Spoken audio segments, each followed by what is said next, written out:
Здравствуйте всем! Хотел бы вам представить печку камин. Так сказать, лучше один раз увидеть, чем 100 раз услышать или прочитать. Просто показать размеры данной печи. Сама дверца была демонтирована с целью, так сказать, хранения. Вот. Дверца сама прикручивается на двух вот таких вот винтах. Вот. Сама топочная, так сказать, отверстие у нас размерами 250 на, сейчас одной рукой неудобно, 250 на, видно не видно, 280. Вот. Сама печка у нас шматирована практически полностью, все наружные стенки внутри обложен шамотным кирпичом. Сейчас подсвету включу. Вот так вот оно все зашматировано полностью внутри.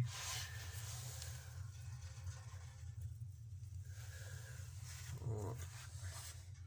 Колосник стальной, сделан из, по-моему, 13-го кутка, 12-го. Говорят, что он прогорит, ни хрена ему ничего не сделается, так как печка в основном на дровах. Не, ну можно углем топить, в принципе, как бы стандартный размер 200 на 200 у колосника. Так, сама топочная камера у нас вглубь идет, а топочная камера повторяет контур печки наружный, то есть она также как бы углом. Так, глубина до самого угла у нас идет 330, а вот сама, так сказать, саму ширину мне сейчас проблематично померить, поэтому ничего сказать не могу. Но у меня есть дощечка, так сказать, для имитации дров. Размер ее 360, 370. Вот. Получается, она вот кладется прям, я бы сказал, даже с большим запасом. Итак, она кладется на 370 чурочек. Итак, ну так, конечно, уже много. Поэтому я бы сказал, что максимальный размер дров тут на 300. Но можно на 370 засунуть. Конечно, можно вот так вот стаймя. И будет все неплохо складываться. Вот. Зольный ящик имеется. То есть регулировка, так сказать, поддува у нас осуществляется, так сказать, при открытии и закрытии зольного ящика. Зольный ящик имеет размеры 230 и длину 310. Вот, соответственно, и отверстие у нас практически то же самое. Высота зольного ящика. Высота зольного ящика 70. Вот. То есть оно, в принципе, впритык засовывается. Так, теперь внешний габарит у нас у печи. Внешний габарит. Так, у нас получается высота 760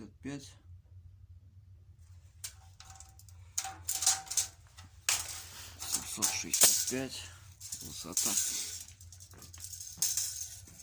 Так вот у нас идет ширина 690.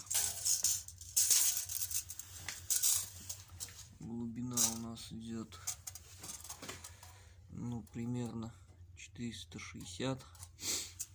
Так, у нее имеется двойная стенка, то есть там можно увидеть ребра, вот здесь вот, и здесь ребра, тоже двойная стенка. То есть идет двойная стенка, а двойная стенка еще изнутри шматирована кирпичом. То есть все везде продувается, то есть воздух заходит отсюда, проходит через стенку, охлаждая печку, ну, соответственно, воздух нагревается и выходит через эти отверстия. Ну и излишек, конечно, еще идет вот отсюда. Да, труба. Еще у нас. Труба у нас 100. Так, сейчас так вот сфокусируюсь. Труба у нас вот 132. Ну, 135 можно считать. Вот. Что еще по этой печи? Да, если думаете, что не совсем как же она будет работать, как же она будет греть, то вот у меня есть подобная печка. Она сейчас более-менее, ну, нагрелась. Вот у нее тяга. Сейчас. Вот она тянет. Так, вспышку надо выключить. Вот она тянет. То есть она тоже самое. У нее идет ребра внутри.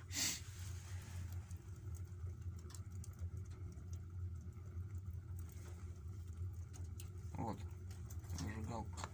Сначала идет, тянет, потом вовнутрь она задувает. Но она еще не совсем прогрелась, конечно. Вот. Еще какие габариты.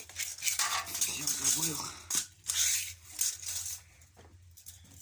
Такие вот длина, ширина. Так, вот примерно здесь выставимся. Вот 480. Ну, на 480 она, по сути, как бы квадратная, но только с усеченным одним углом. Вот.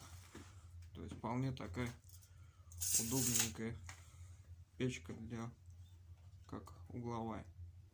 Вот. Сильно она, конечно, эти стенки не прогреваются. Ну как сильно, ну градусов до 300, да, они нагреются. Но внутренние, конечно, будет нагреться чуть побольше, где-то градусов до 450. Но, так сказать, по ресурсу она будет очень надолго ее хватит. В принципе, вот я свою топлю 2 года, а она у меня изначально не была покрашена. Так, и вот эта вот стенка у меня передняя, она одинарная. То есть она не двойная. Здесь только кирпич. И она, когда была не покрашена, обычно, когда металл перегревается больше там 400 градусов, он начинает синеть. Так вот, синее только было, ну, вот в этой области, где нету двойной стенки. Дальше, где двойная стенка, она вообще не, ну, как бы цвета побежалости не было. Вот. То есть эта стенка у нас вот одинарная идет. Здесь вот уже двойная стенка. То есть вот такие вот идут как бы полости сквозные донизу, через которых идет, ну, теплый воздух, как бы печка как калорифер получается. Но у той печки ребро еще идет здесь, потом еще вот так, и пошла двойная стенка. Вот.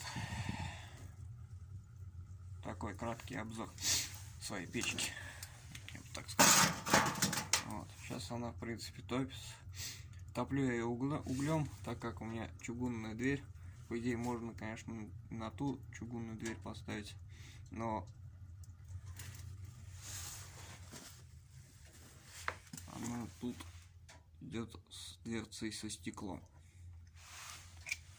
То есть под каждую дверь нужно определенные размеры, так сказать, самого топочной, так сказать, топочной камеры.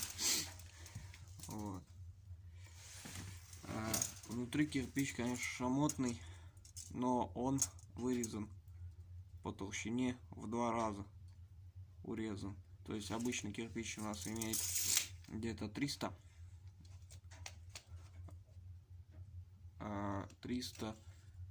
длину, 120, наверное, ширину и толщину где-то 65. Вот, а он обрезан где-то до 30, то есть как бы сделан плиткой.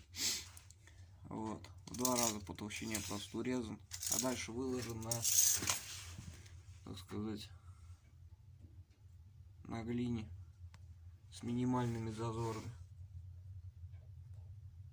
Вот. И все. А здесь отверстие для захода холодного воздуха, так как тут у нас идет как бы коридор, который, через который проходят воздушные потоки. А чтобы не было мертвой зоны, теплового удара, так сказать, у печи, здесь еще сделано отверстие для входа холодного воздуха, чтобы выхлаждать вот эту вот переднюю панель. Вот. Соответственно, тут тоже у нас внутри проходят ребра, как жесткости, так и для более эффективного отвода тепла от печи. На этом у меня все. Всем спасибо за внимание.